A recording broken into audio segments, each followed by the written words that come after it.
এখানে যুবরাজ দুর্যোধন দণ্ডায়মান। স্মরণ করো পার্থ, পাঞ্চালীকে দাসী বানিয়ে দূতসভায় আনার আদেশ ইনিই দিয়েছিলেন। দুঃশাসন, নিয়ে এসো ওই দাসী দ্রৌপদীকে এই রাজসভায়। যদি ওই অহংকারী নারী আমার আদেশ অস্বীকার করে, তাহলে তার কেশ আকর্ষণ করে টেনে নিয়ে আসবে এখানে।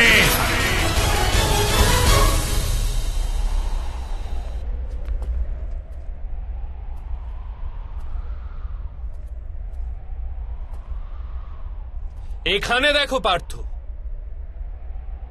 ইনিই হলেন তোমার মামাশ্রী শকুনি।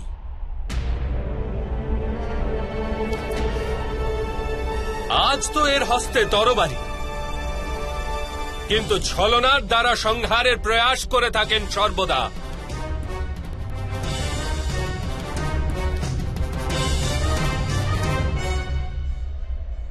স্মরণ করো কি রূপে ইনি বারাণবর্তে তোমাদের ও তোমাদের মাতাকে ভস্ম করার প্রপঞ্চ রচনা করেছিলেন। বারাণবতের ভবনে আমাদের 5 জন শত্রু একত্রিত হবে। সেই ভবনেই তোমার যুবরাজ সুযোগ্য হবে।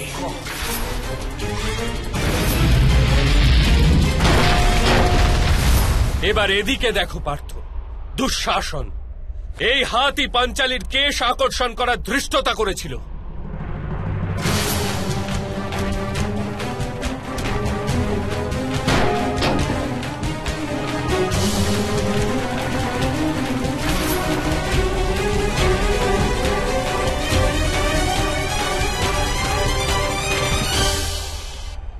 মহামহিম আর গুরু দ্রোণকে দেখো, মৌন হয়ে পাঞ্চালীর অপমান দেখেছিলেন।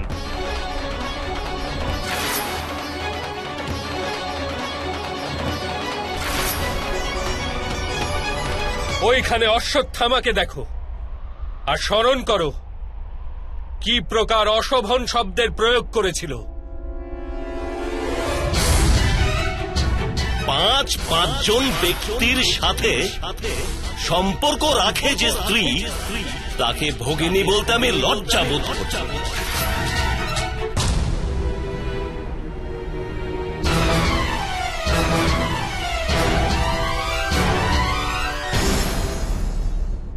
এখনো কি তোমার হৃদয়ে প্রতিশোধের অগ্নি জ্বলছে না পার্থ? ন্যায় বিচারের জন্য এখনো কি মন ব্যাকুল হচ্ছে না? এখনো কি অস্ত্র ধারণ করার সংকল্প জন্ম নিচ্ছে না হৃদয়ে? এখনো কি যুদ্ধ অনিবার্য প্রতিপন্ন হচ্ছে না?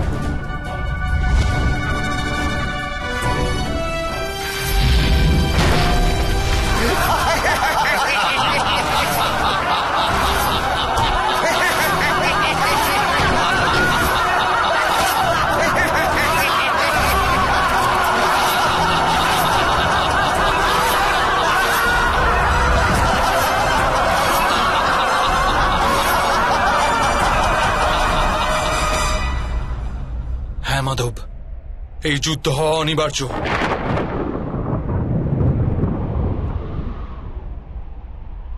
তবে এই যুদ্ধ তোমার কাছে অনিবার্য, তাহলে মহামহিমকে একবার পুনরায় দেখো পার্থ, আর স্মরণ করো কি রূপে উনি তোমাকে সুরক্ষা দিয়েছেন প্রতি পদক্ষেপে। স্বয়ং নিজের বলিদান দিয়ে তোমার আর তোমার পরিবারকে অধিকার প্রদানের প্রয়াস করেছেন। যতকাল তুমি রাজা হয়ে হস্তিনাপুরের সিংহাসনে বিরাজমান থাকবে, আমি প্রতি মুহূর্ত বাঁচব তোমায় রক্ষণ করতে। কিন্তু আজ পাণ্ডুপুত্রদেরও সুখ লাভ করার একটা সুযোগ দাও।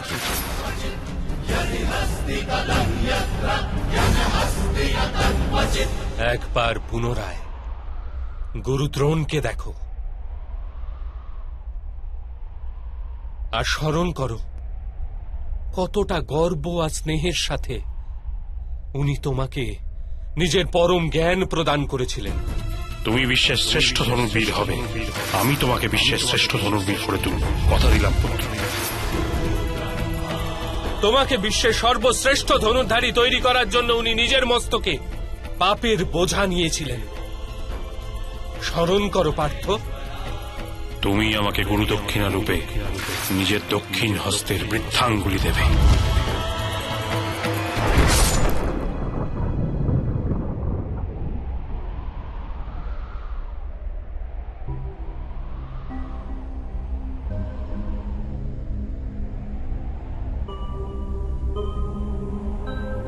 এবার ওদিকে বিকর্ণকেও দেখো।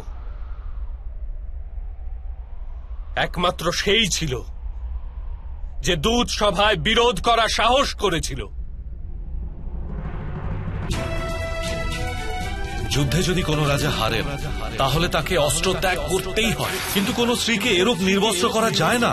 যোদ্ধার নিরস্ত্র হওয়া আর স্ত্রীর নির্বস্ত্র হওয়ার মধ্যে প্রভেদ আছে জ্যেষ্ঠ। দ্রুপদ কুমারী কুরু বংশের কুলবধূ, এটা সত্য। এরা সবাই কি বধ করার যোগ্য পার্থ?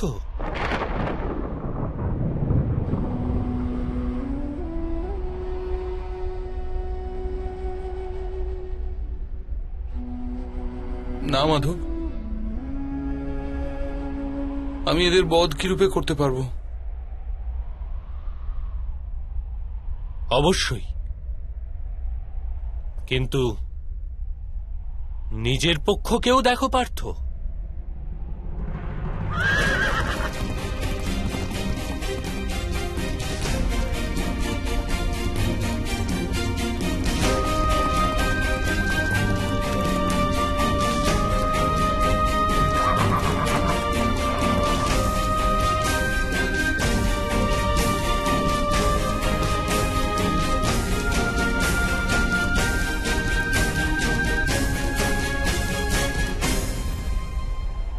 এবার নিজের পক্ষকেও দেখো পার্থ।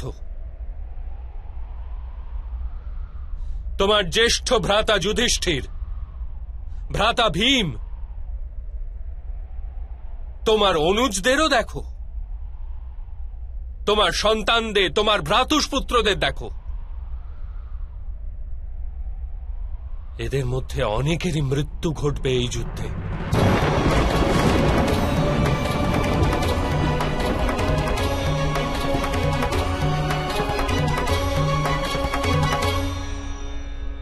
এদের সবার মৃত্যুর সম্ভাবনায় তোমার হৃদয় দুর্বল হচ্ছে না পার্থ?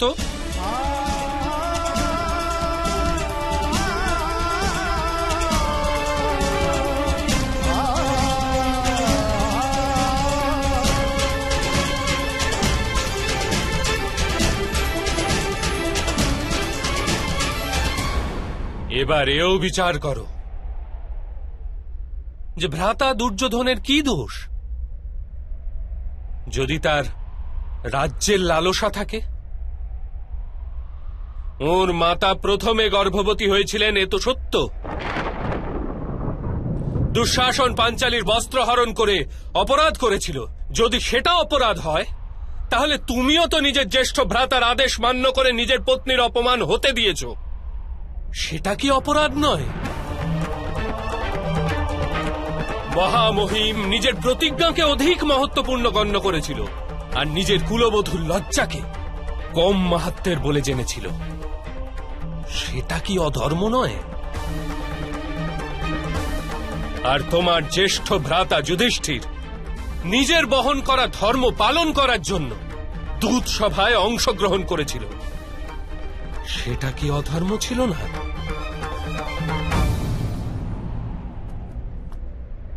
তাহলে কি ভ্রাতা দুর্যোধনকে শত্রু বলে গণ্য করা উচিত কার্য?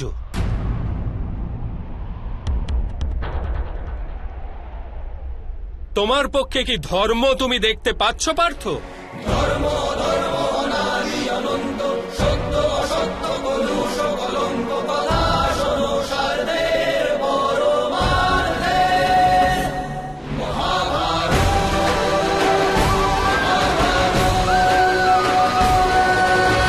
আপনি যথার্থ বলেছেন মাধব। আমি দুই পক্ষেই ধর্ম দেখতে পাচ্ছি, আবার অধর্ম।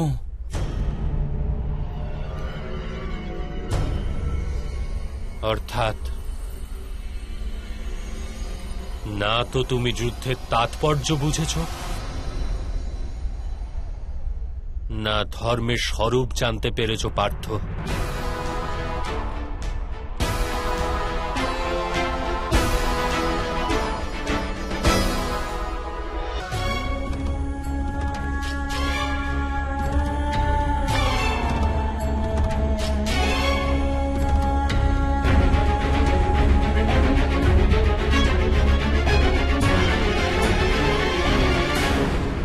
আমার মতিচ্ছন্ন হয়েছে মাধব।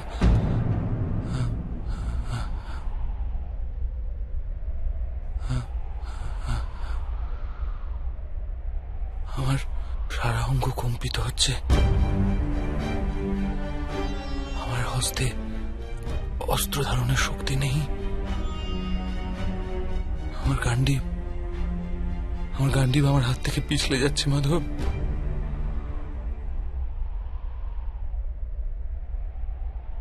আমি কেবল ভয়ানক বিনাশ দেখতে পাচ্ছি, কেবল ভয়ানক বিনাশ।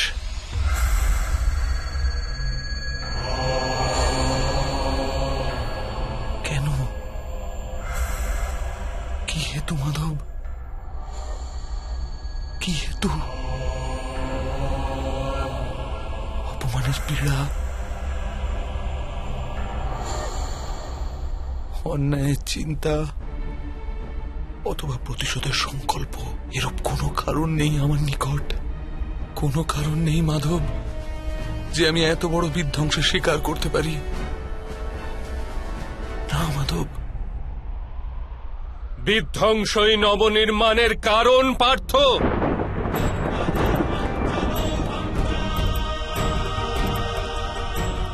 উদ্ভিদের একটি শাখা কর্তন করলে আরেকটি শাখার জন্ম হয়। তুমি আজকের বিধ্বংস নিয়ে কেন ভয়ভীত হচ্ছ? কাল পুনঃ নবনির্মাণ হবে, এই সত্য কি জানো না?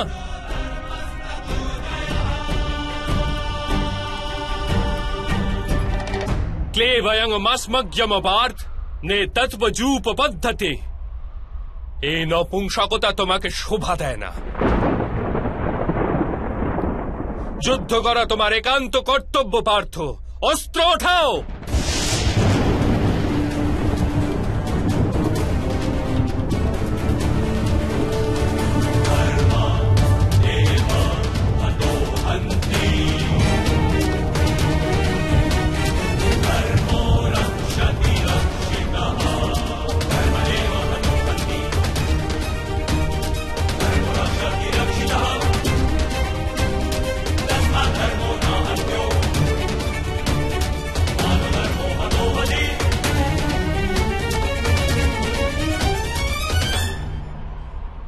কি প্রকারে অস্ত্র ওঠাবো মাধব?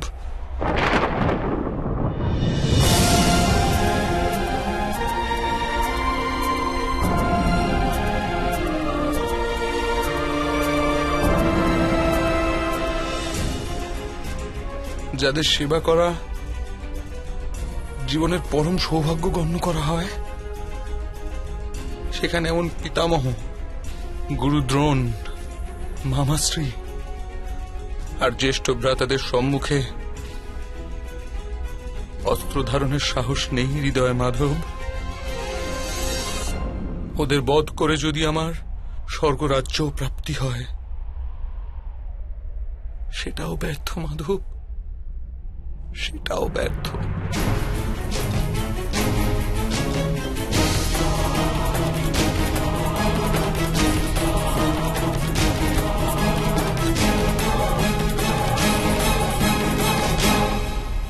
মাধব, মানুষ বাঁচে নিজের ভবিষ্যতের জন্য। আমি এই সৈনিকদেরও দেখি মাধব, এই লক্ষ সৈনিকদের দেখি যখন, তখন ভাবি যুদ্ধের পশ্চাতে লক্ষ স্ত্রীলোক বিধবা হবে, লক্ষ শিশু অনাথ হবে। কাল যখন সমাজের নিয়ম ভঙ্গ হবে, তখন পরম্পরার শিক্ষণ দেওয়ার কেউ থাকবে না। বেদের জ্ঞান লুপ্ত হয়ে যাবে মাধব। গুরুকুল নষ্ট হয়ে যাবে, আর্যাবর্তের সুরক্ষা নষ্ট হয়ে যাবে, সব নষ্ট হয়ে যাবে মাধব, সব নষ্ট হয়ে যাবে।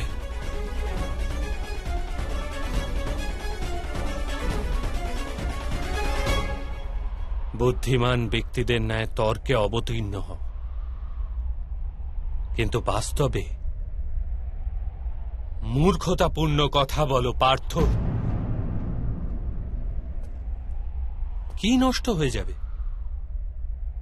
বৃক্ষের কিছু পত্র ঝরে গেলে বা উদ্গামিত না হলে তাকে আনন্দ বা দুঃখের কারণ বলা যায় না। পত্রের জন্মের উদ্দেশ্য আর তার জীবনের অর্থ কেবল বৃক্ষকে জীবিত রাখার জন্যই হয়। তেমনি মানুষের জন্ম আর জীবনের কারণ বাস্তবে সমাজের সুখ, সমাজ সংসারের জন্য, আর এই সমগ্র সংসার সৃষ্টির জন্য, আর এই সমগ্র সৃষ্টি স্বয়ং পরমাত্মার জন্য পার্থ। যে এই সত্যকে অনুধাবন করে তার নিকট ধর্মের মার্গ সর্বদা স্পষ্ট দৃশ্যমান। হ্যাঁ পার্থ, এই যুদ্ধে বিধ্বংস হবে, অবশ্যই হবে।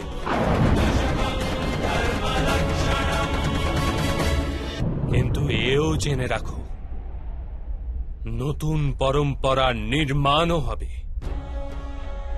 পুরানো পরম্পরা বিষাক্ত হয়ে গেছে।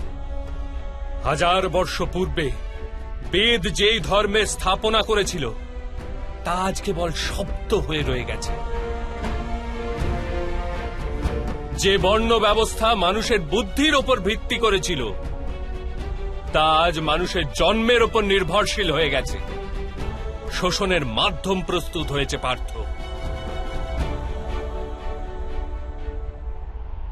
পুরাতন ব্যবস্থা ভেঙে পড়বে, নতুন ব্যবস্থার জন্ম হবে।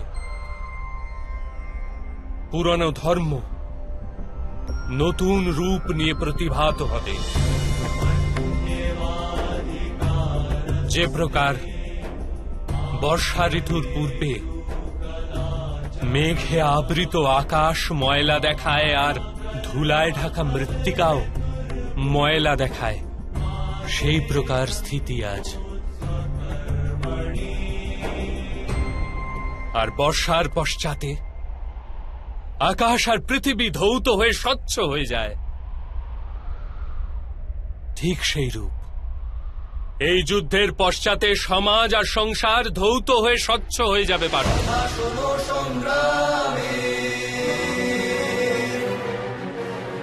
এই যুদ্ধের পশ্চাতে এই সংসার আর সমাজ স্পষ্ট হয়ে যাবে।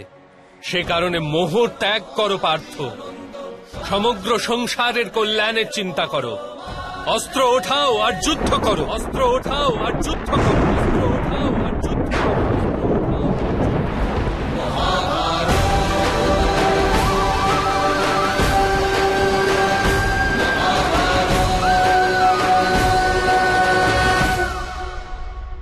আমি আপনার কথা শুনতে পাচ্ছি মাধব,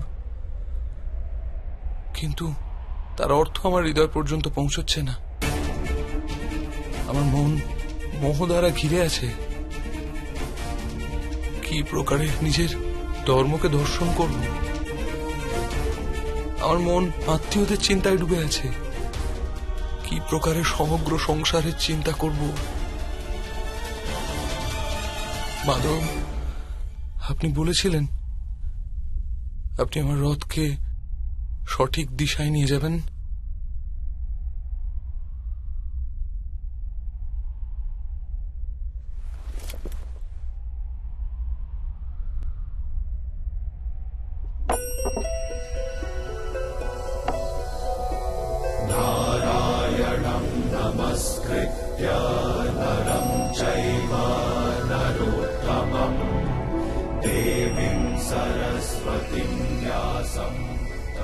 আমার আত্মার সারথি হয়ে আমার জীবন রথকে সঠিক মার্গে নিয়ে আসুন মাধব।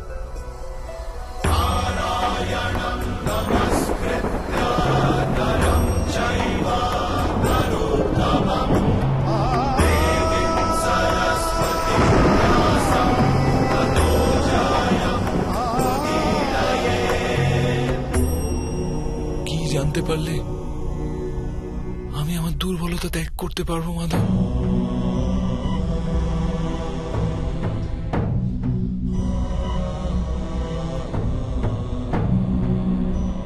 ওঠো পার্থ,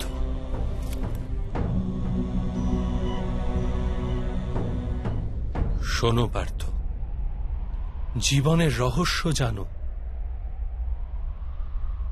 সংসারের বাস্তবিক রূপকে অনুধাবন করো। গঙ্গার প্রবাহকে মুষ্টিবদ্ধ করে গ্রহণ করলে কিছুই প্রাপ্ত হয় না, কিন্তু সেই হস্তকে অঞ্জলি করে গঙ্গার প্রবাহে নিমজ্জিত করলে গঙ্গা জল মুখ পর্যন্ত পৌঁছতে পারে।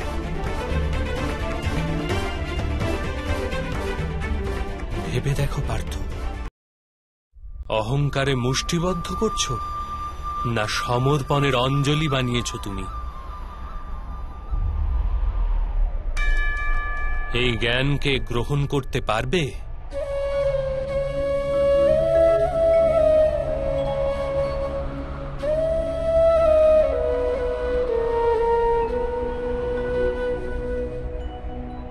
এ সংসার আসলে কি পার্থ? মানব, দানব, পশু, পক্ষী, জন্তু, কীট, মৎস্য, বৃক্ষ, এইসব কি রূপে সৃষ্টি হয়? কোন পদার্থ থেকে এদের জন্ম হয়? কি রূপে চলাচল করে, কি রূপে বাঁচে? মৃত্যু কি রূপে হয় এদের? আর মৃত্যুর পশ্চাতেই বা কি হয় তাদের?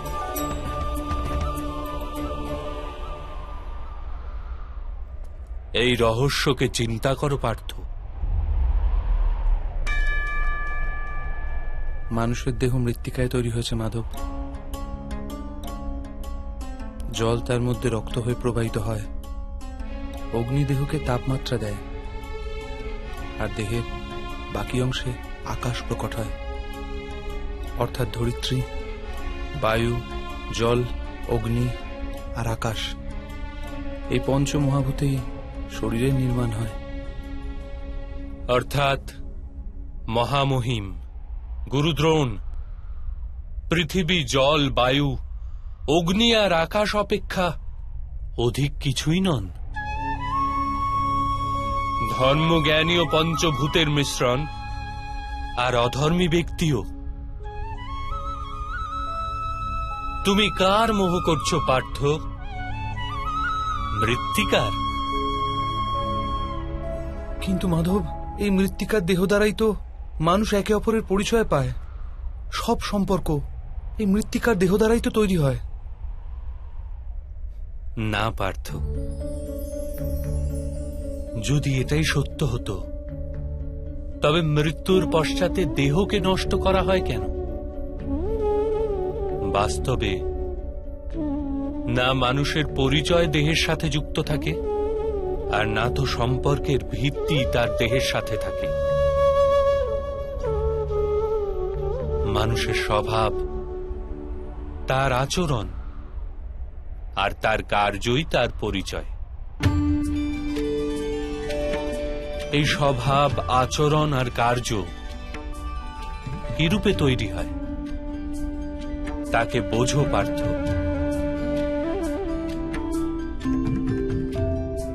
মানুষের জীবন কেবল দৃশ্যমান আর অদৃশ্য পদার্থের মিলন মাত্র পার্থ, কিন্তু তথাপি প্রত্যেক মানুষের স্বভাব তথা কার্য ভিন্ন ভিন্ন প্রতিপন্ন হয়। এর কারণ হল সৃষ্টির ৩ গুণ: তম, রজ আর সত্য। তা কি রূপে মাধব? তম শব্দের অর্থ অন্ধকার। ভালো মন্দের বিচার ব্যতীত জীবন নির্বাহ করাকে তামসিক আচরণ বলা হয়ে থাকে। যেরূপে পশু পক্ষী বেঁচে থাকে কেবল নিজের শারীরিক ইচ্ছাকে পূর্ণ করার জন্য। সত্য শব্দের অর্থ জ্ঞানের প্রকাশ। যখন ব্যক্তি প্রতিটি পরিস্থিতিতে ধর্মের, সত্যের আর পরম্পরার বিচার করে ব্যবহার করে থাকে, তখন তাকে সাত্ত্বিক জীবন বলা হয়। এই দুইয়ের অন্তঃস্থলেও এক প্রকার ব্যক্তি থাকে, যার নিকট জ্ঞান তো আছে, কিন্তু শরীর আর মনের বাসনার সাথে আবদ্ধও রয়েছে। এরূপ ব্যক্তি রজগুণ অর্থাৎ অহংকারপূর্ণ মন নিয়ে বেঁচে থাকে। তম, রজ অথবা সত্যগুণের অধিক অথবা স্বল্প মাত্রার মেলবন্ধনে মানুষের স্বভাব তৈরি হয়।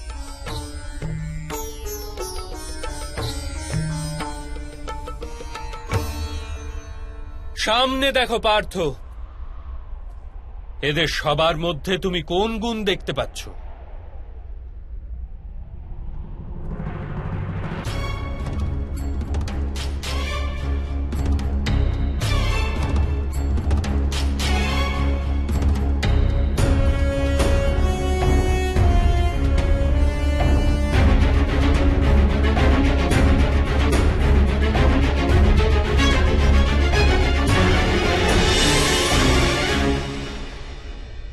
যুবরাজ দুর্যোধন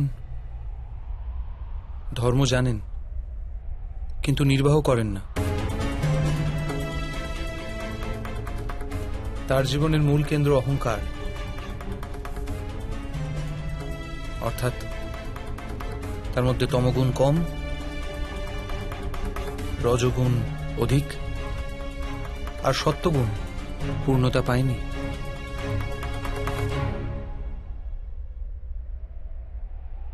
আর এদিকে রাজকুমার দুঃশাসন, উনি সর্বদাই নিজের জ্যেষ্ঠ ভ্রাতার আদেশ পালন করেছেন নির্বিচারে, অর্থাৎ এর মধ্যে কেবল তমগুণ।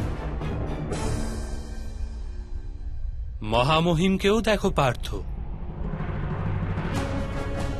সত্যর সাথে তমর মিলন। অহংকার নেই এনার, কিন্তু পুরাতন ধর্ম, পুরাতন পরম্পরা আর প্রতিজ্ঞার দ্বারা আবদ্ধ। আবশ্যকতা হওয়া সত্ত্বেও নিজের প্রতিজ্ঞা ভঙ্গ করতে পারেন না। গুরু দ্রোণকে দেখো,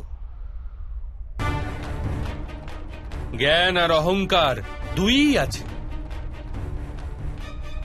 জ্ঞান তো মানুষকে মুক্তি দান করে, কিন্তু এনার অহংকার এনাকে মুক্ত হতে দেয় না।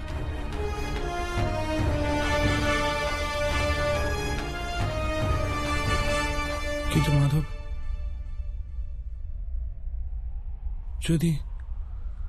যদি মানুষের স্বভাব এই ত্রিগুণের মিলন হয়, তাহলে মানুষের স্বভাব প্রথম থেকেই নির্ধারিত থাকে। সিংহ হরিণকে ভক্ষণ করবেই, আর হরিণ সিংহ দ্বারা ভীতিগ্রস্ত হবে। তাহলে ধর্মের প্রশংসা কিসের? আর অপরাধের দণ্ডই বা কেন? কি তাৎপর্য এর?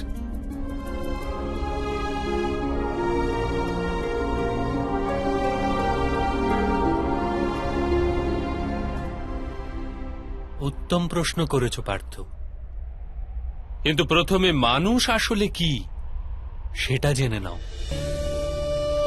মানুষ কেবল পঞ্চ মহাভূত নয়, পঞ্চ পদার্থও নয়, পঞ্চ জ্ঞানেন্দ্রিয়, পঞ্চ কর্মেন্দ্রিয় তথা 3 গুণ, এরূপ 23টি বস্তুর মিশ্রণও নয়। মানুষের চলাফেরা তথা কার্য করার হেতু শক্তির আবশ্যকতা হয়ে থাকে, আর শক্তিকে চেতনা বলা হয়। তাহলে মাধব, মানুষ কি শুধুই চেতনা? না পার্থ, মানুষের চেতনার সাথে ওই 23টি বস্তুর সংমিশ্রণের নাম প্রকৃতি। 24টি বস্তুতে প্রস্তুত মানুষ নামক যন্ত্রে বসবাস করে পুরুষ, অর্থাৎ পরমাত্মার অংশ। তাকেই আত্মা বলা হয়। যখন প্রকৃতি আর পুরুষের মেল বন্ধন হয়, অর্থাৎ যখন পরমাত্মার অংশ আত্মা হয়ে দেহে বসবাস করে, তখন মানুষ জীবিত হয়। এই আত্মা কি মাধব? আর একে জানার কি উপায়? মানুষ যে রূপে রথের ব্যবহার করে, সে রূপেই আত্মা শরীর নামক এই যন্ত্রের ব্যবহার করে। শরীরের মাধ্যমে শরীরের সুখ দুঃখ উপভোগ করে। কিন্তু আত্মা শরীর নয় পার্থ। শরীরের বিনাশ করা সম্ভব, কিন্তু আত্মাকে বিনাশ করা যায় না। নৈনং ছিন্দন্তি শস্ত্রাণি নৈনং দাহতি পাবক ন চৈনং ক্লেদয়ন তাপো ন শোষ্যতি মারুত। আত্মা না অস্ত্র দ্বারা ছেদ করা যায়, না অগ্নি তাকে ভস্ম করতে পারে, না জল তাকে দুর্বল করতে পারে, না বায়ু তাকে শুষ্ক করতে পারে। আত্মা শরীরে অবস্থান করেও অমর। না হন্যতে হন্য মানে শরীরে। পার্থ, শরীরের হত্যা করা সম্ভব, কিন্তু আত্মার হত্যা কখনোই করা যায় না। আত্মা তো সর্বব্যাপী, অচল সে, দৃঢ় সে, সনাতন সে। পুরাতন বস্ত্র ত্যাগ করে মানুষ যেরূপ নতুন বস্ত্র ধারণ করে, সেরূপ আত্মা পুরাতন শরীর ত্যাগ করে বারবার নতুন শরীর ধারণ করে। কিন্তু মাধব, আমি তো জগৎকে অনুভব নিজের শরীরের মাধ্যমে করে থাকি। নিজের শরীরকে না জেনে আমি আত্মার রূপ কি রূপে জানব? স্বয়ং নিজেকে আত্মার রূপে জানা অসম্ভব নয় পার্থ। অন্ধও বাঁচে, মূকও বাঁচে, যার কাছে হস্তপদ নেই তারাও জীবন ধারণ করে। সুতরাং একথা স্পষ্ট যে কেবলমাত্র শরীরই মানুষ নয়।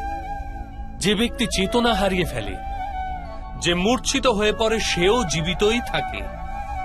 এই হেতু স্পষ্ট যে মানুষের চেতন গুণ কেবলমাত্র শরীর নয়। এই প্রকারে যে ব্যক্তি নিজের ভেতর অন্বেষণ করে, আমি ইন্দ্রিয় নই, শরীর নই, অনুভূতি নই, চিন্তা নই, কেবল জ্ঞানও আমি নই, যে এটি ক্রমশ উপলব্ধি করে, সে অন্তিমে স্বয়ং নিজেকে আত্মার রূপে জেনেই যায়।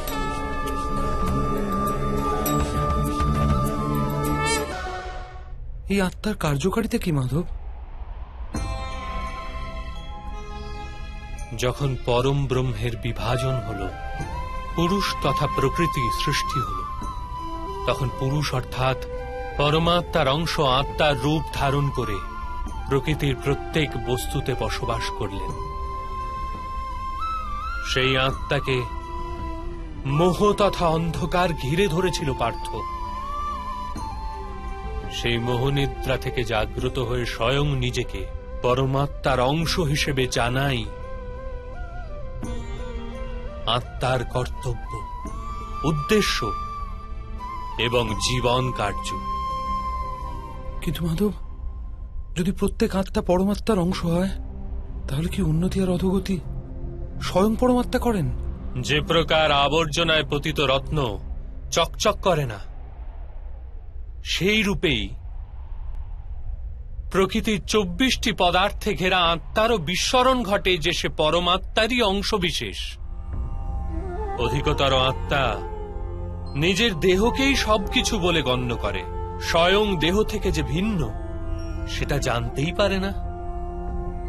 শরীরের যে দুঃখ, সুখ, স্বাদ, গন্ধ আদির অনুভব হয়, তাকেই নিজের অনুভব মেনে নেয়, আর পরিবর্তনের প্রয়াসই করে না।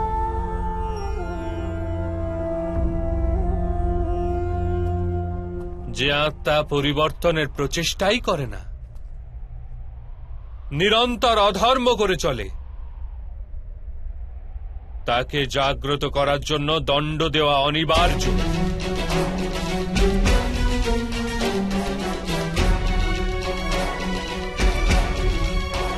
তুমিও এটা জেনে নাও পার্থ, যে তুমি কোনো শরীর নও, কেবলমাত্র এক আত্মা। এই রণভূমিতে পরিলক্ষিত প্রত্যেক যোদ্ধা তা নয় যা তুমি ওদের গণ্য করছো। কিছু সময়ের জন্য এরা শরীরে বাস করেছে মাত্র, এদের শরীরের মৃত্যু হবে, কিন্তু এরা সবাই অমর।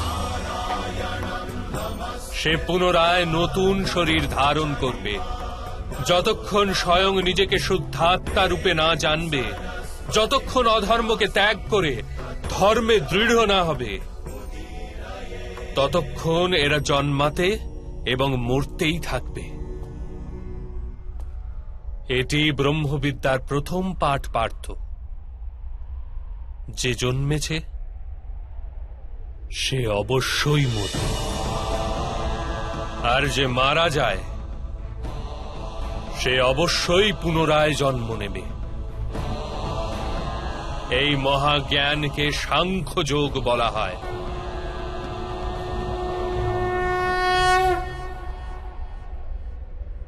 তা কি রূপে মাধব? যে মার্গে গমন করে মানুষ স্বয়ংকে আত্মা রূপে দেখতে পায়, পরমাত্মার অংশ রূপে স্বয়ং নিজেকে জানতে পারে, সেই মার্গকেই ধর্ম বলে।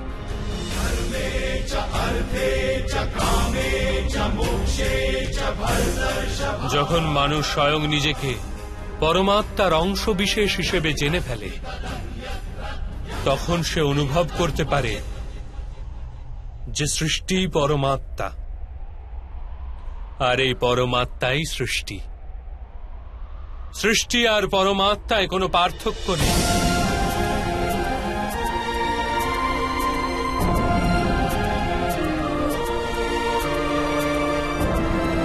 যে মানুষ এটি জানতে পারে, সে অন্য মানুষ ও প্রাণীদের প্রতি নির্দয় বা কঠোর হয় না।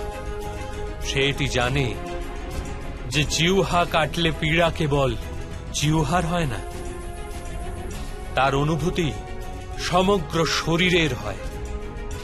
ঠিক সেরূপেই একজন মানুষের পীড়া হলে সমগ্র সংসার সেই পীড়া অনুভব করে।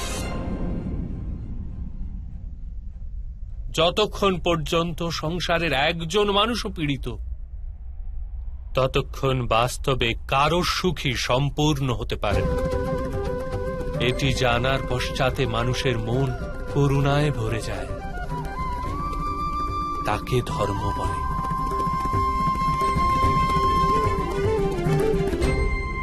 যখন কেউ তমগুণ দ্বারা আবিষ্ট থাকে, তখন সে অপরের প্রতি কঠোর, নির্দয় ও স্বার্থপর হয়ে ওঠে।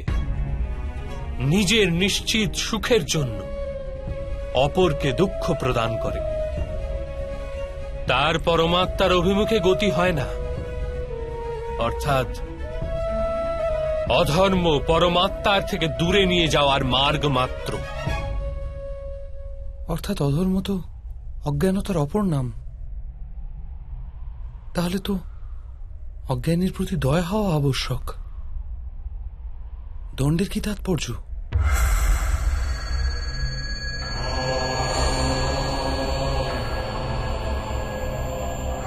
অজ্ঞানী যখন জ্ঞানের মূল্য জানার জন্য প্রস্তুত হয় না, জ্ঞানের উপর দৃষ্টিদানেও প্রস্তুত হয় না, তখন দণ্ড প্রদানই দয়া।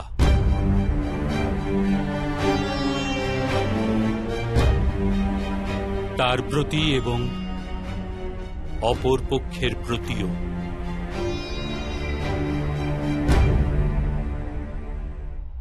সৃষ্টির গতি সর্বদাই পরমাত্মার অভিমুখে হোক, এটিই অনিবার্য।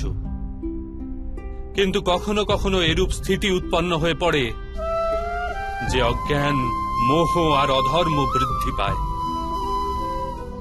সংসার থেকে ধর্ম লুপ্ত হওয়ার ভয় উৎপন্ন হতে থাকে। সংসার থেকে যখন ধর্ম লুপ্ত হয়ে যায়, তখন করুণাও নষ্ট হয়ে যায় আর সত্যও নষ্ট হয়ে যায়। আগামী প্রজন্মের যাতে ধর্ম প্রাপ্তি হয়, সেই কারণে আজ অধর্মীদের নাশ করে ধর্মের পুনঃস্থাপনা করা অত্যন্ত অনিবার্য।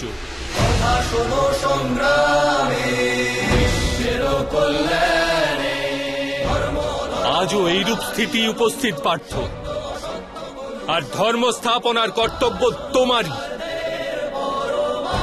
এই কারণে দুর্বলতা ত্যাগ করো, আর এই যুদ্ধের জন্য প্রস্তুত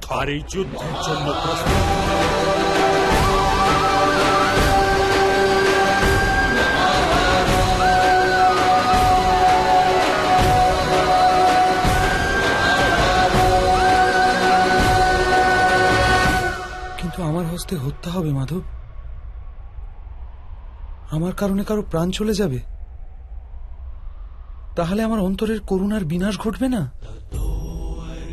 আর যদি ধর্মের মূল ভিত্তি করুণা হয়, তাহলে আমার আত্মা অধর্মী হয়ে যাবে না?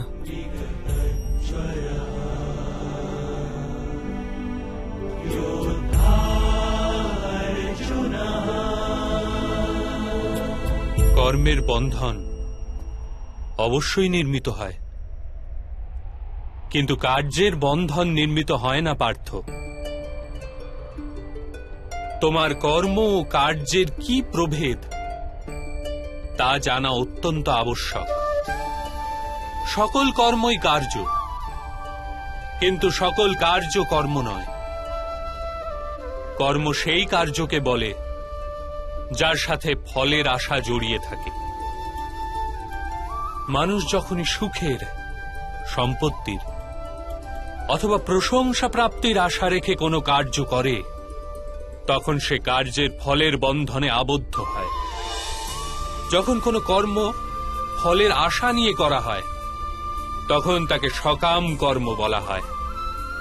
আর যখন কোনো কর্ম কোনো ফলের আশা ব্যতি রেখে করা হয়, তখন তাকে নিষ্কাম কর্ম বলা হয়। এই কারণেই তাকে বারংবার জন্মগ্রহণ করতে হয়। বাস্তবে মানুষ কোনো কর্মবন্ধনে আবদ্ধ হয় না, কর্মের সঙ্গে যুক্ত ফলের আশায় বদ্ধ হয়। কিন্তু মাধব, যদি এই যুদ্ধে তোমার বিজয়ী হওয়ার আশা থাকে, তবে পরাজিত হলে তোমার ভীষণ দুঃখ হবে, আর সেই দুঃখ তোমাকে দিয়ে অপর কোনো কার্য করাবে, যার কারণে তোমাকে পুনরায় জন্ম নিতে হবে। আর যদি তুমি বিজয়ী হও, তবে তোমার অহংকার বৃদ্ধি পাবে, আর সেই অহংকার তোমাকে বিশ্ব বিজয়ের জন্য প্রেরণ করবে, তোমাকে দিয়ে হত্যা করাবে, আর সেই পাপ তোমাকে বাঁধবে। চিন্তা করে দেখো, যদি তোমার এই যুদ্ধে না বিজয়ের মোহ থাকে আর না পরাজয়ের ভয়, তবে এই যুদ্ধ সমাপ্তির পশ্চাতে তোমার সুখ প্রাপ্ত হবে না দুঃখ? না সুখ মাধব, আর না তো দুঃখ। অর্থাৎ তোমার সুখ, দুঃখ, হতাশা, নিরাশা, অহংকার যুদ্ধের কারণে নয়, যুদ্ধের সাথে তুমি যে আশা পোষণ করেছ সেই কারণে। এ কথা কি সত্য নয় পার্থ?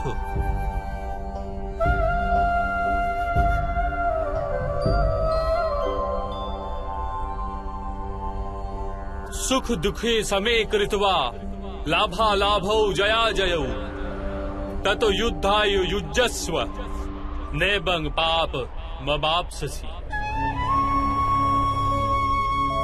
অর্থাৎ সুখ দুঃখকে সমান গণ্য করে লাভ হানি জয় পরাজয়ের বিচার না করে যদি তুমি যুদ্ধ করো কৌন্তেয়, তাহলে তুমি পাপের ভাগীদার হবে না।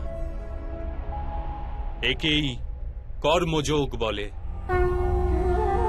যে সাংখ্য জ্ঞান প্রাপ্ত করে নেয়, সে এটি জানতে পারে যে সে শরীর নয়, কেবল এক আত্মা মাত্র। শরীরের ভোগ আর অনুভব কেবল মৃত্যু পর্যন্ত, অর্থাৎ বাস্তবিক নয়, কেবল মায়া মাত্র। তার নিকট কর্মযোগী হওয়া সরল হয়ে যায়। কিন্তু মাধব, যদি কার্যেই বন্ধন সুনিশ্চিত হয় তাহলে সংসার ত্যাগ করে সন্ন্যাস নেওয়া উচিত নয়? এই চিন্তাধারারই পরিণাম স্বরূপ আজ এই যুদ্ধ ঘটছে পার্থ।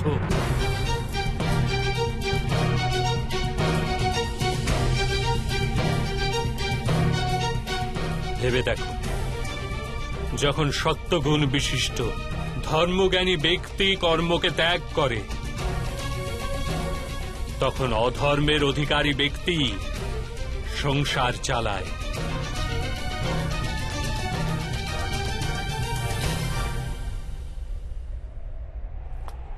যদি মহামহিম সংসারকে পরিত্যাগ না করতেন, তবে অধর্ম এত বৃদ্ধি পেত না।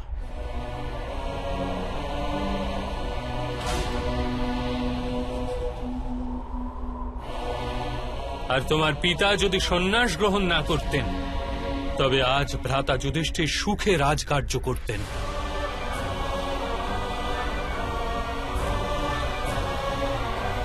আর নিজের প্রজাদের ন্যায় ও ধর্মের জ্ঞান দান করতেন।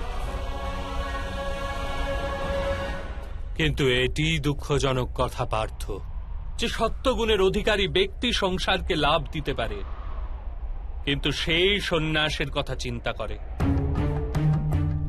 যেরূপে জল তো বাষ্প হয়ে উড়ে যায়, আর আবর্জনা সেখানেই পড়ে থাকে, ঠিক সেই রূপ সত্যগুণী সৎ ব্যক্তি তো সংসারকে ত্যাগ করে দেন, আর তমগুণযুক্ত অধর্মী লোক সংসারের সকল কার্য করতে থাকে। এই কারণেই সংসারে পাপ আর অধর্ম বৃদ্ধি পায়।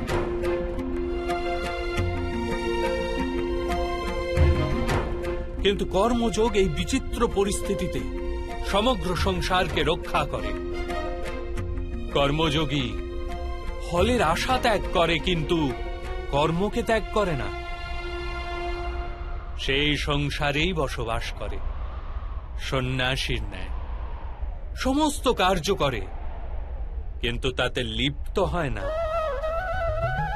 কর্মযোগী নিজের সন্তানের থেকে, স্বজনের থেকে, নিজের প্রজার থেকে কোনো আকাঙ্ক্ষা অথবা আশা রাখে না। স্বয়ং তার সন্ন্যাসের লাভ হয়, কিন্তু সমাজকে সংসারের ন্যায় লাভ প্রদান করে। মানুষ নিজের সন্তানের সুখের জন্য শ্রম করে মাধব, নিজের সন্তানের নিকট সুখের আশা করবে না। মানুষ নিজের সন্তানের জন্য যাই করে থাকে, তা কি ব্যবসা নাকি প্রেম পার্থ? প্রেম মাধব। তাহলে নিজের কার্যের প্রতি ফলের আশা কেন পার্থ? ভবিষ্যতের লাভ তো ব্যবসায় দেখা হয়, প্রেমে নয়। যে মানুষ নিজের সন্তানের চরিত্র নির্মাণ উচিত রূপে করে, সন্তানদের প্রেম ও ধর্মের সংস্কার দিয়ে থাকে, তার সন্তানেরাও তাকে প্রেম ও সুরক্ষা অবশ্যই দেয়। সন্তানদের কর্ম, স্বজনদের ব্যবহার তাদের কর্ম পার্থ। আর যখন তাদের কর্মের উপর আমাদের কোনো অধিকার থাকে না, তাহলে তাদের নিকট আশা আকাঙ্ক্ষা রাখার কি প্রয়োজন? যদি গভীরভাবে চিন্তা করো পার্থ, তবে শীঘ্রই জেনে যাবে যে জীবনে এমন কোনো কার্যই নেই যার সাথে আশা এবং আকাঙ্ক্ষা যুক্ত করা অনিবার্য। যখন সৃষ্টি পরমাত্মা আর মানুষ সেই পরমাত্মারই অংশ, তখন সমস্ত কার্য পরমাত্মাই করেন, মানুষ স্বয়ং কিচ্ছু করে না। এটি কর্মযোগের মূল সিদ্ধান্ত পার্থ।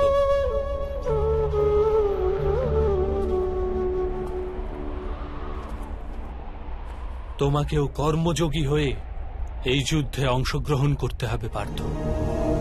ত্রেগুণিয়া বিশ্বা বেদা নিস্ত্রেগুণো ভবার্জুন নির্দ্বন্দ্ব নিত্য সত্ত্বস্থ নির্যোগ ক্ষেম আত্মবান। তিনটি গুণ পরিত্যাগ করে নির্গুণ হয়ে যাও পার্থ। এই দ্বন্দ্ব থেকে মুক্ত হয়ে যাও।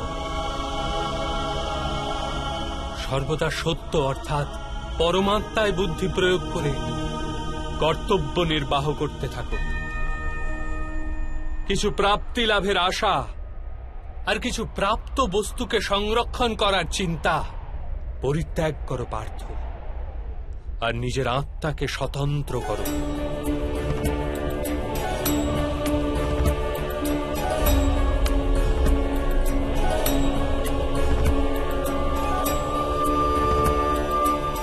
স্মরণে রেখো পার্থ, कर्मण्येवाधिकारास्ते मा फलेषु कदाचन मा कर्मफल हेतुर्भु मा ते संगौस्थ कर्मणि। তোমার অধিকার তো কেবলমাত্র কর্ম করার জন্য, ফল তো ঈশ্বরের হস্তে। এই কারণে না তো কর্ম থেকে পলায়ন করা উচিত, আর না তো কর্মফলের আশা করা উচিত।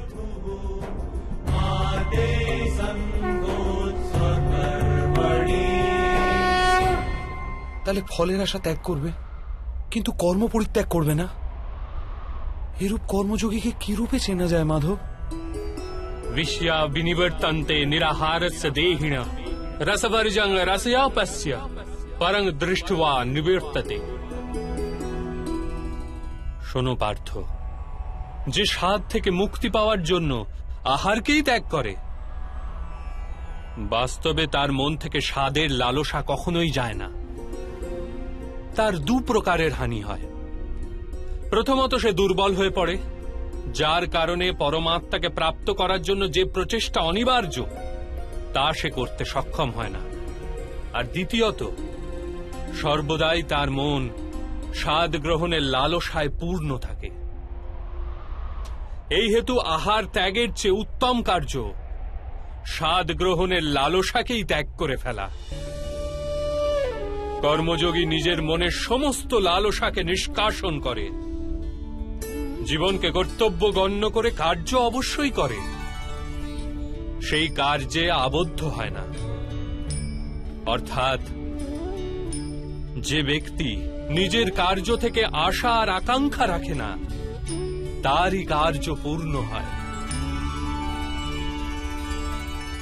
একবার বিফল হয়েও যার মন টলে না, একবার সফল হয়েও যে ব্যক্তি নিজেকে সর্বশ্রেষ্ঠ গণ্য করে না, এইরূপ ব্যক্তিকেই কর্মযোগী বলা হয়। আর এইরূপ ব্যক্তি জীবনে বারংবার সফল হয়।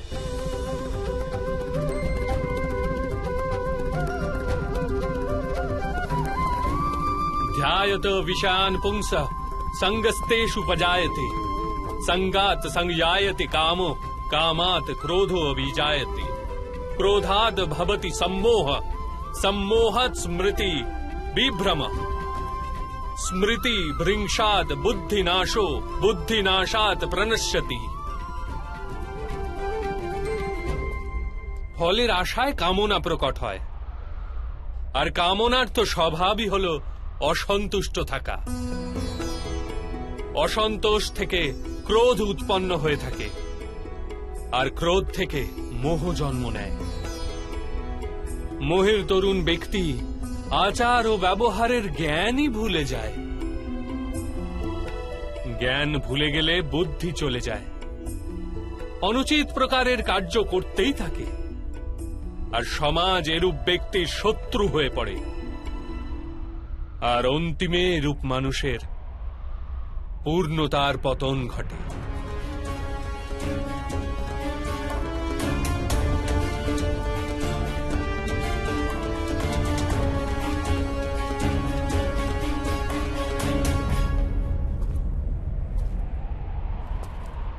যেরূপ ভ্রাতা দুর্যোধন, তার সেনাপতি মহামহিমী তার শত্রু, আর উনি তোমাকে বিজয়ের আশীর্বাদ দিয়েছেন।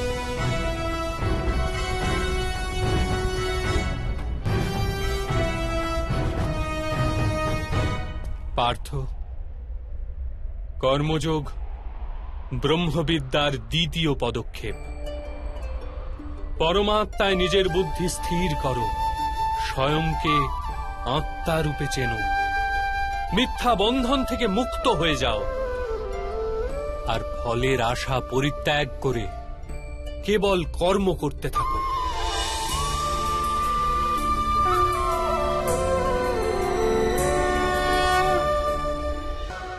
নিজের বুদ্ধিকে পরমাত্মায় স্থির করে কর্মযোগী হওয়ার মার্গ কিরূপ মাধব?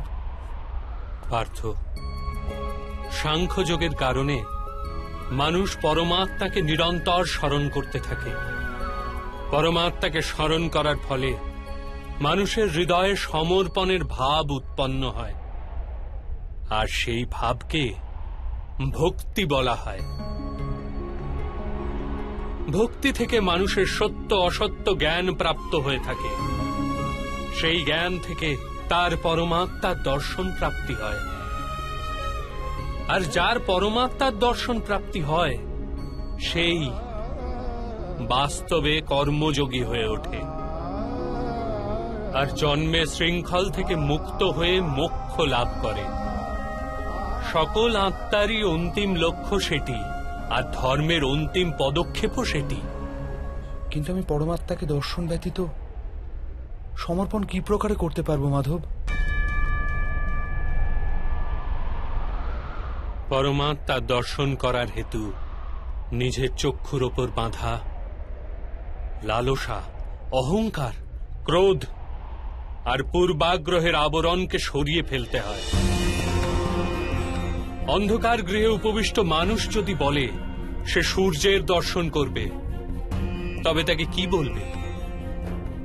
এই কথাই তো বলবে, কক্ষ থেকে বাইরে এসো আর মুক্ত আকাশের নিচে দাঁড়াও, সূর্য তো সর্বদাই উপস্থিত আছে। ঠিক সেই রকম পার্থ, এই সৃষ্টি পরমাত্মা, পরমাত্মাই সবকিছু। পরমাত্মা ব্যতীত কিছুই নেই। যে নিজের আত্মাকে দর্শন করে ফেলে সেই পরমাত্মাকে দর্শন করতে পারে। যেরূপ লবণের একটি কণার স্বাদ সমগ্র সাগরের স্বাদ থেকে ভিন্ন হয় না, ঠিক সেরূপ নিজের আত্মদর্শন পরমাত্মা দর্শনের থেকে ভিন্ন হয় না।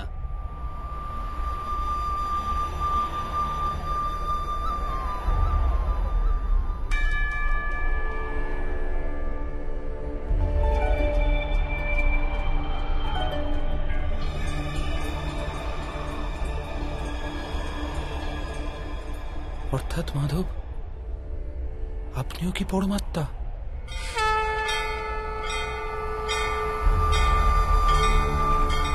হ্যাঁ পার্থ, আমি পরমাত্মা। যেরূপ তুমিও পরমাত্মা, কেবল তুমি এখনো জাগ্রত হওনি, আর আমি এটি জেনে ফেলেছি। ধর্মস্য তদাত্মানং সৃজাম্যহম। তাহলে মাধব, আপনার প্রতি সমর্পণ ঈশ্বরের প্রতি সমর্পণ কেন হয় না? অবশ্যই আমার প্রতি সমর্পণই পরমাত্মার প্রতি সমর্পণ। সর্বধর্মান পরিত্যজ্য মামেক শরণং ব্রজ। সমগ্র জগতে ত্যাগ করে আমার শরণাগত হও পার্থ।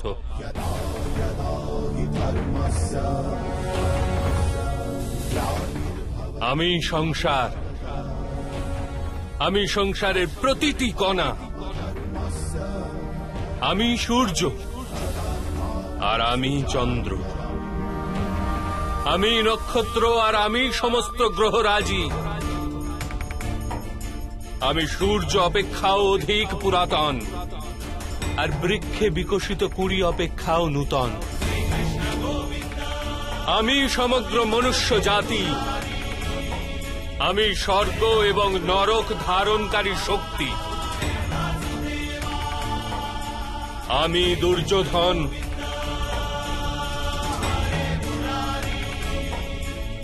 আর আমি অর্জুন।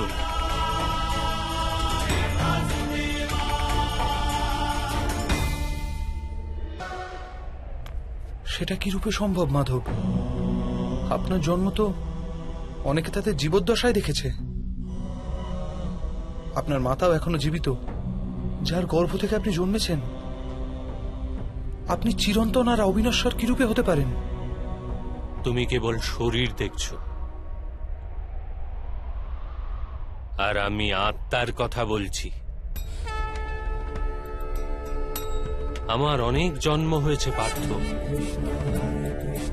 আমি অনেক অবতার রূপ ধারণ করেছি, অনেক প্রকার শরীর ধারণ করেছি আমি, আর এই মৃত্তিকায় মিশে গেছি।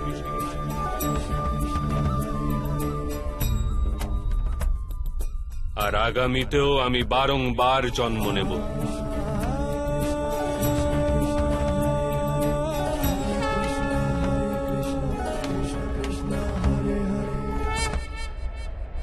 यदा यदा हि धर्मस्य ग्लानिर्भवति भारत अभ्युत्थानमधर्मस्य तदात्मानं सृजाम्यहम्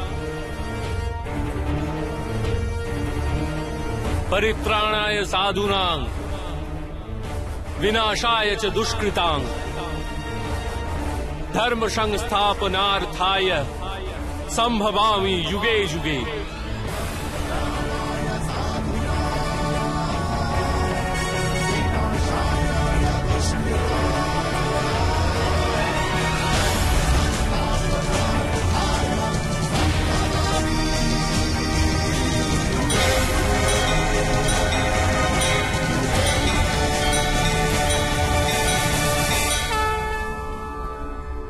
যখনই ধর্মের হানি ঘটে, যখনই অধর্ম বৃদ্ধি পায়, তখনই সৎ পুরুষদের উদ্ধার হেতু, অধর্মীদের বিনাশ হেতু আর ধর্মের পুনঃস্থাপনা হেতু আমি জন্মগ্রহণ করি। এ প্রত্যেক যুগে হয়ে আসছে, আর আগামীতেও এই রূপই হবে। আমি অবিনশ্বর পরমাত্মা, আমি মৎস্য অবতার, আর আমি বামন অবতার। আমি পরশুরাম, আর আমি রামচন্দ্র ছিলাম।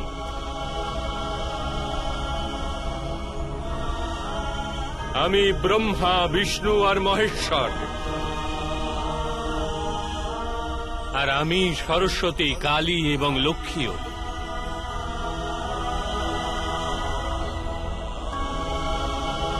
আমি না পুরুষ, না স্ত্রী, আর না নপুংসক।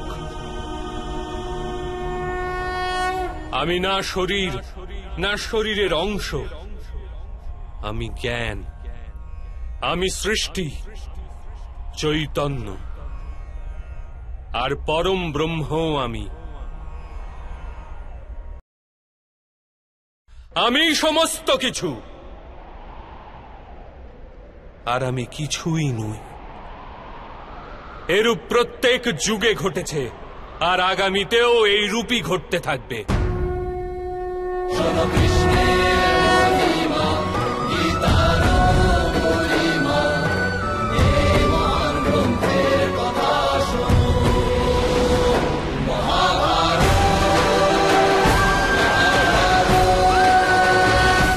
যখন তুমি আত্মজ্ঞান প্রাপ্ত করবে পার্থ, স্বয়ংকে আমার সাথে যুক্ত করতে পারবে।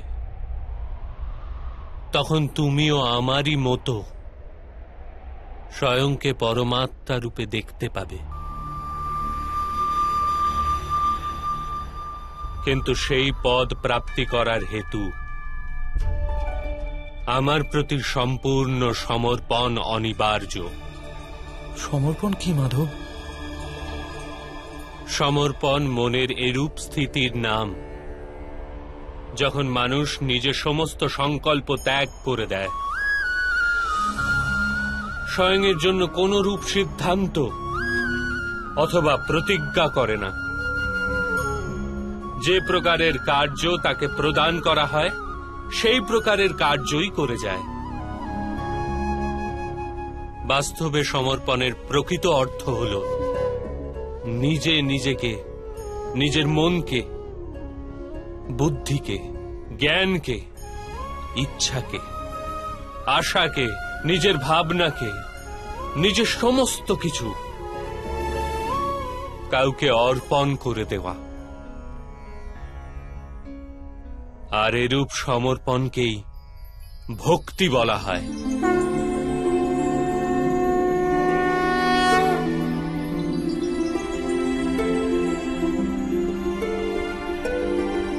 পত্নীর সমর্পণ পতির ওপর থাকে, একজন যোদ্ধার সমর্পণ থাকে সেনাপতির ওপর, একজন শিষ্যের হৃদয়ে গুরুভক্তি থাকে। তাহলে কি সমস্ত ভক্তি এক প্রকার? সবার কি এতে ঈশ্বর প্রাপ্তি হয়? না পার্থ, মানুষ যার প্রতি সমর্পিত হয় তারই অনুরূপে গড়ে ওঠে সে। তার মনে কোনো সন্দেহ বা কোনো প্রশ্ন জন্ম নেয় না। কোনো দুরাচারীর প্রতি সমর্পণ সেই মানুষের কার্যকে দূষিত করে তোলে।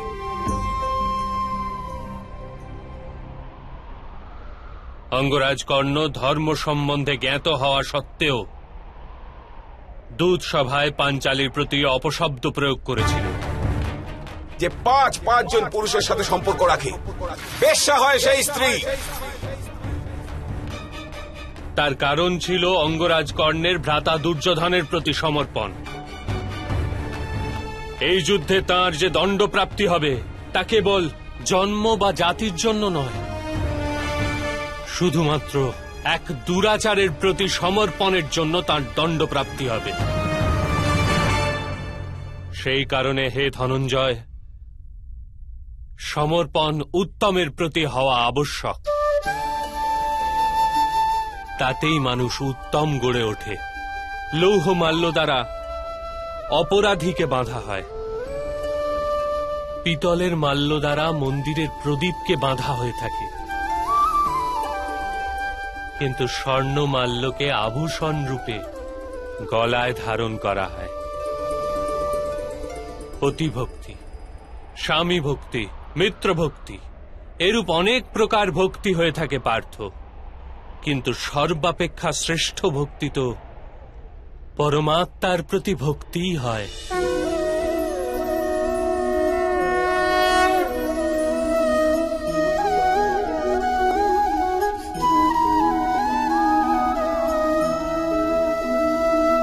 কিন্তু পরমাত্মার ভক্তির সাথে সাংখ্য আর কর্মযোগের কি সম্পর্ক? সাংখ্যযোগের কারণে মানুষ স্বয়ংকে আত্মার রূপে জানতে পারে। কর্মযোগের দ্বারা সে জীবনের বন্ধন থেকে মুক্ত হয়ে যায়। আর ভক্তির কারণে মানুষের পরমাত্মার বাস্তবিক রূপের জ্ঞান লাভ হয়। পরমাত্মার জ্ঞান দ্বারা মানুষ জন্ম মৃত্যু চক্র থেকে মুক্ত হয়ে সচ্চিদানন্দ স্বরূপকে প্রাপ্ত করে। পরমাত্মায় বিলীন হয়ে স্বয়ং পরমাত্মা হয়ে যায়। যেরূপ জলের ক্ষুদ্র এক বিন্দু যখন সাগরে মেশে তখন স্বয়ং সাগর হয়ে যায়। অর্থাৎ এই শরীরের কোনো মাহাত্ম্যই নেই মাধব? অবশ্যই মাহাত্ম্য আছে পার্থ। শরীরের মাধ্যমেই তো মানুষের সাথে পরমাত্মার সাক্ষাৎকার ঘটে। মৃত্যু আর নতুন জন্মের অন্তর্বর্তী সময় আত্মার জ্ঞান বৃদ্ধিপ্রাপ্ত হতে পারে না। এই জন্মে প্রাপ্ত অনুভব, জ্ঞান, বিচার আর অভ্যাসকে নিয়ে আত্মা নূতন শরীর ধারণ করে। আত্মার উন্নতি আর অবনতি শরীরে থেকেই হওয়া সম্ভব।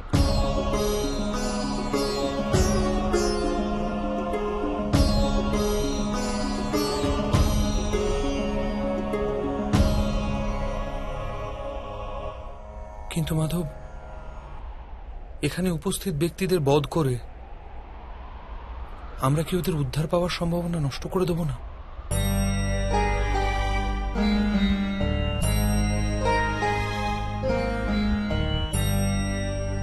তোমার শত্রুগণ ধর্মের মর্যাদা অতিক্রম করেছে পার্থ। অধর্মই তাদের স্বভাবে পরিণত হয়েছে।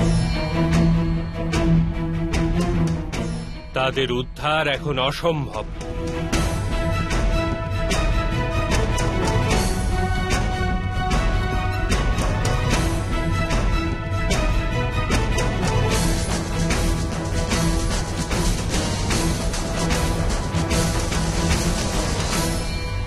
অপরাধীদের একটি নির্দিষ্ট সীমা অবধি অপরাধের সুযোগ দেওয়া যেতে পারে।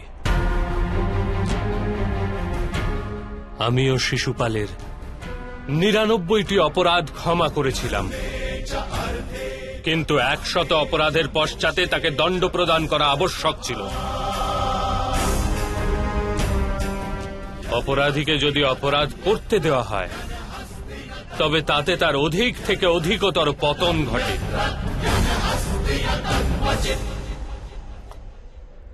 তাকে অধর্ম থেকে প্রতিহত করাই করুণা ধনঞ্জয়।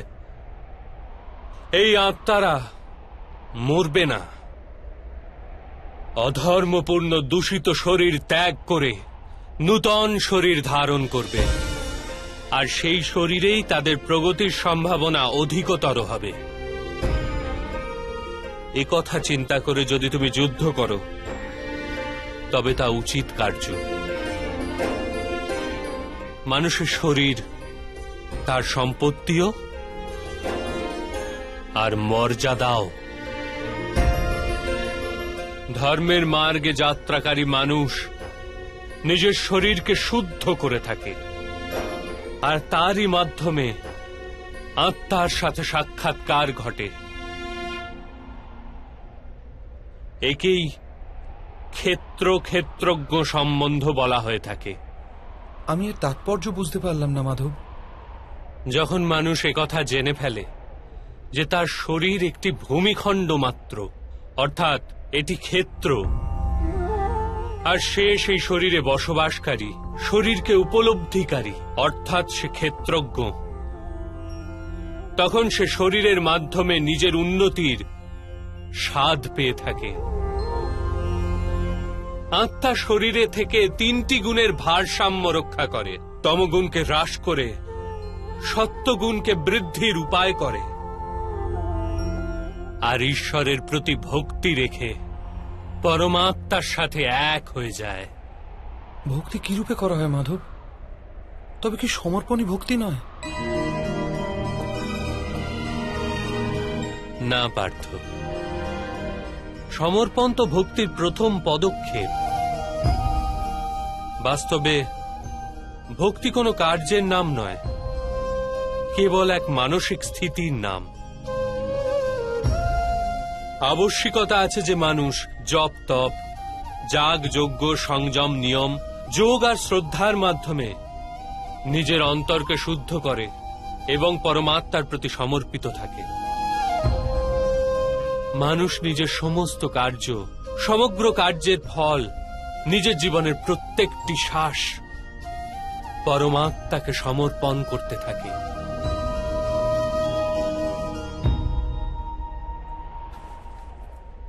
যদি ভক্তি কেবল মানসিক স্থিতি, তবে জপ তপ আদির কি মাহাত্ম্য মাধব? যে রূপে আজ ধৌত করা পাত্র কাল পুনরায় ময়লা হয়ে যায়, সেরূপেই মানুষের মন বারবার পরমাত্মা হতে বিমুখ হয়ে যায়। এই কারণেই প্রয়োজন আছে যে জপ তপ আর সাধ্যায় ইত্যাদির মাধ্যমে স্বয়ংকে নিরন্তর এ স্মরণ করানো উচিত যে তার জীবন পরমাত্মার প্রতি সমর্পিত। কোন তীরে অবগাহন করা হবে তার তো কোনো মাহাত্ম্য নেই, মাহাত্ম্য তো অবগাহন করায়। ভক্তিযোগের একটি সারাংশ পার্থ, মানুষ নিজের জীবন পরমাত্মাকে অর্পণ করে পরমাত্মার ভক্তি করতে থাকবে, আর সত্যগুণ দ্বারা যুক্ত সম্পত্তিকে সযত্নে রক্ষা করবে। সত্যগুণের সম্পত্তি কাকে বলা হয় মাধব? अहिंसा सत्यम क्रोधस्त्याग शांति ही पेशुनम दया भूतेष्वलोलुप्तम मार्द्वम हीर चापलम तेज क्षमा धृति सोचम द्रोह नातिमानिता भवन्ति संपदम देवी अभिजातस्य भारत। बिना कारणे तथा स्वार्थेर हेतु हिंसा करा অধর্ম পার্থ।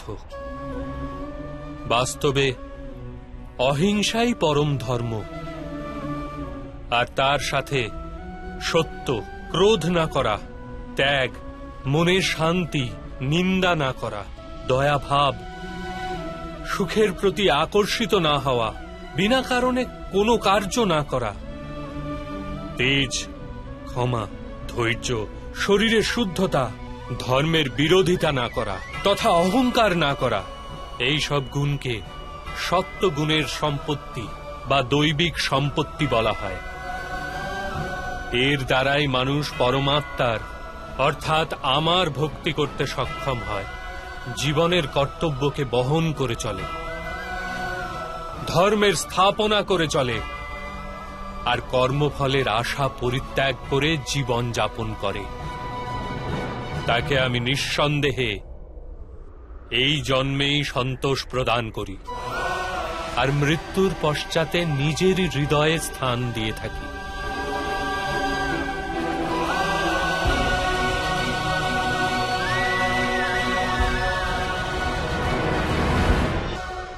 আপনার রূপ কি রূপ মাধব? সাংখ্যযোগের মাধ্যমে আমি জানতে পেরেছি আমি এক আত্মা, অমর আমি, আর এই নশ্বর শরীরে কেবল কিছু সময়ের জন্য বসবাস করছি। কর্মযোগের মাধ্যমে আমি জানতে পেরেছি যে কোনো ফলের আশা করে না, কেবল কর্ম করে, তার জীবনে শান্তি ও সফলতা প্রাপ্তি হয়।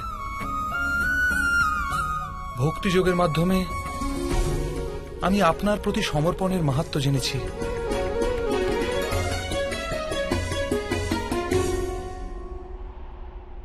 কিন্তু মাধব, আপনিই বলেছিলেন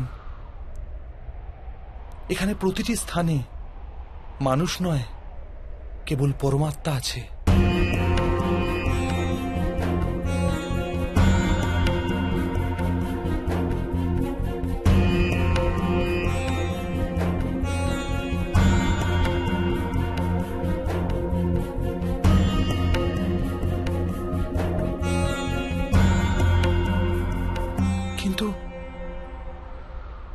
এখনো আমি এখানে মানুষ দর্শন করছি, কেবল মানুষ মাধব।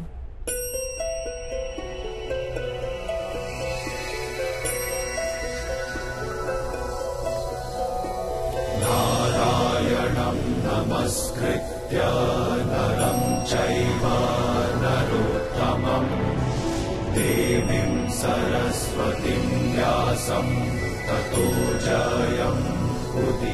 আমি আপনার বাস্তব রূপ দর্শন করতে চাইছি মাধব। আপনার শক্তি, আপনার জ্ঞান, তেজ, ঐশ্বর্যময় পরমাত্মা স্বরূপকে প্রত্যক্ষ দর্শন করতে চাইছি মাধব। আমাকে আপনি অবিনাশী স্বরূপের দর্শন দিন মাধব। আমার সমস্ত সন্দেহের অবসান ঘটান।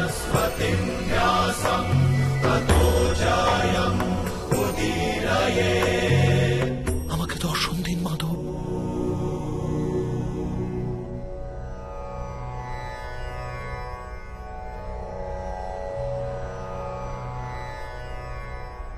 দেখো পার্থ,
সাংখ্য যোগ থেকে কর্মযোগ, কর্মযোগ থেকে ভক্তিযোগ, আর ভক্তিযোগ থেকে জ্ঞান যোগ প্রাপ্তি হয়ে থাকে।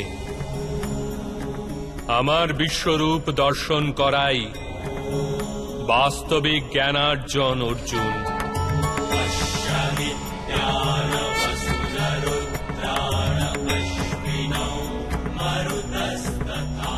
এই একমাত্র জ্ঞান যা বিশ্বের সমস্ত জ্ঞান ও বিজ্ঞানের মূলাধার। এই জ্ঞানই মুক্তি প্রদান করে। দেবতাদেরও যে দর্শন সহজভাবে প্রাপ্ত হয় না, এরূপ বাস্তবিক রূপ আমি তোমাকে দর্শন করাচ্ছি অর্জুন।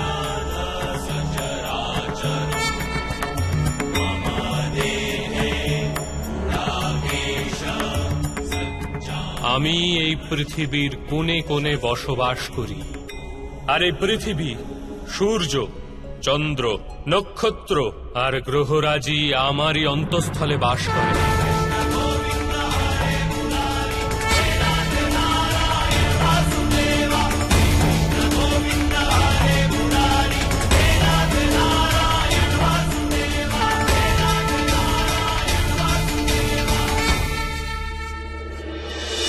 আমি আপনার প্রত্যেক আদেশ পালন করব।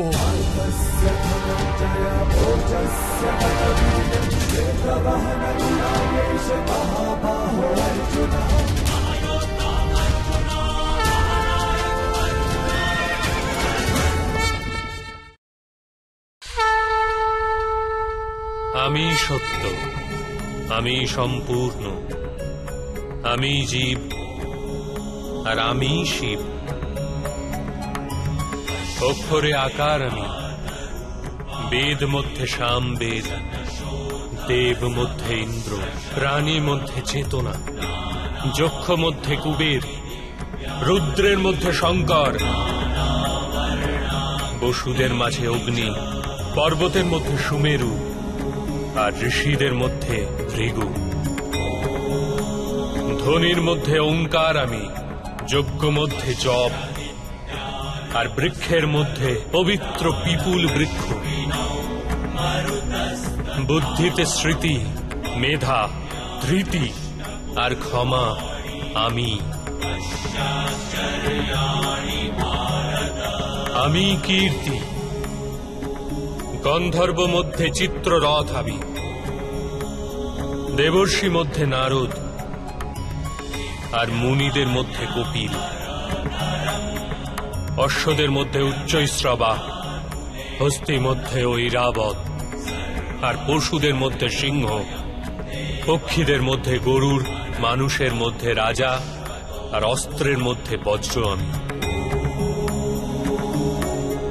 গাভীদের মধ্যে কামধেনু, সর্প মধ্যে বাসুকি, শেষ নাগ আমি। যমরাজ আমি, বরুণ দেব আমি, আর বায়ুও আমি।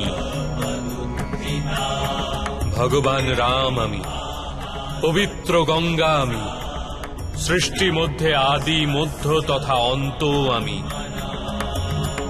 ব্রহ্মবিদ্যা আমি, মহাকাল আমি, আর ব্রহ্মাও। প্রভা, বিজয়, সত্য আমি, নিশ্চয় আমি।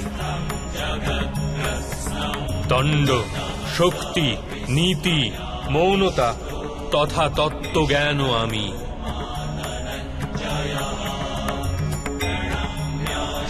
বাসুদেব আমি, অর্জুন আমি, বেদ ব্যাস আমি। এরূপ কিছুই নেই যা আমি নই। এরূপ কোন স্থল নেই যেখানে আমি নেই। আমি সময়, আর আমি জীবন ও মৃত্যু অর্জুন। এখানে উপস্থিত সমস্ত মানুষের মৃত্যু হয়ে দাঁড়িয়ে আছে।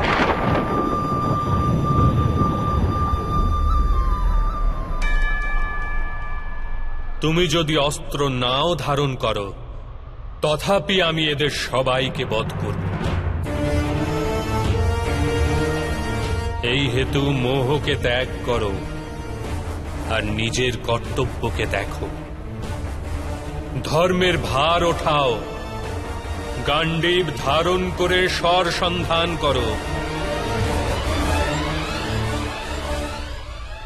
যুদ্ধ করো অর্জুন, যুদ্ধ করো।